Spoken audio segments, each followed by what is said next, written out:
यहाँ अपने नाजरीन को बताएं कि पाकिस्तान की साख को नुकसान पहुंचाने के लिए भारतीय और अफगान बाशिंदों के लिए पाकिस्तानी पासपोर्ट बनाने की कोशिशें बेनकाब हो गई हैं। इंटेलिजेंस एजेंसीज की निशानदेही पर इंसानी स्मगलिंग का बैनुल-अक़वामी नेटवर्क रंगे हाथों पकड़ा गया। मुनाजिम गिरोह जाली दस्तावेजात की तैयारी में महारत रखता था, अपना प्रिंटिंग प्रेस भी था उनका।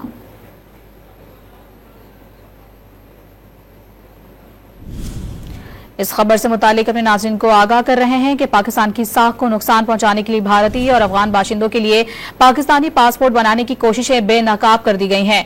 इंटेलिजेंस एजेंसीज की निशानदेही पर इंसानी स्मगलिंग का बैनुल-अक़वामी नेटवर्क रंगे हाथों पकड़ा गया है। मुनज़्ज़म गिरोह जाली दस्तावेजात की तैयारी में महारत रखता था और उनका अपना प्रिंटिंग प्रेस भी था।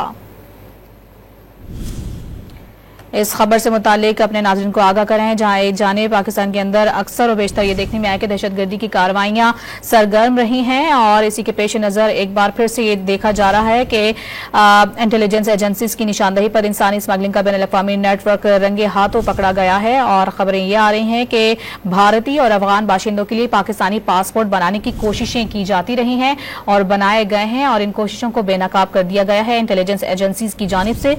इंटेलिजेंस एजेंसीज की निशानदेही पर इंसानी स्मगलिंग का बैनुल-अक़वामी नेटवर्क रंगे हाथों पकड़ा गया है।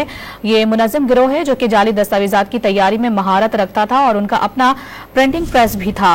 अपने नाज़रीन को बताएं कि नेटवर्क बैरून मुल्क रोजगार के झांसे देकर लूटने में मुलविस भी रहा है। साथ ही मुनज़्ज़म गिरोह जाली दस्तावेजात की तैयारी में महारत रखता था। मुनज़्ज़म गिरोह ने सादा लोह आवाम से करोड़ों रुपए हथिया लिए। इंसानी स्मगलिंग के गिरोह का अपना प्रिंटिंग प्रेस भी था। जाली दस्तावेजात में तालीमी असनाद, ड्राइविंग लाइसेंस और रेजिडेंट परमिट शामिल है।